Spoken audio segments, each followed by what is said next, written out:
ତୁ କଣ କହିବାକୁ ଚାହୁଁଛୁ? ମହାଜ୍ଞାନୀ ବିଶ୍ଵ ଋଷିଙ୍କ ପୁତ୍ର।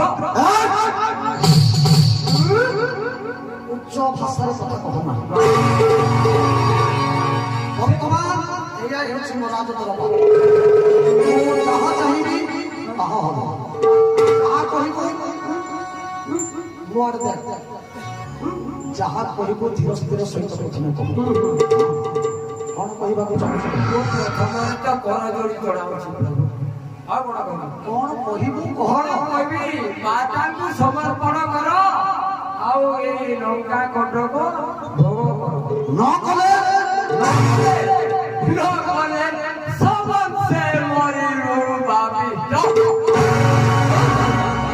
ମୁଁ ପ୍ରଥମରେ ଶୁଣୁଛି ଜଣେ ଦେବତା ମାନେ ମୋ ଆଗରେ କଥା କହିବା ପାଇଁ ଭରସା କରନ୍ତି। ସମସ୍ତେ ମାଙ୍କଡ଼ କୂଳରେ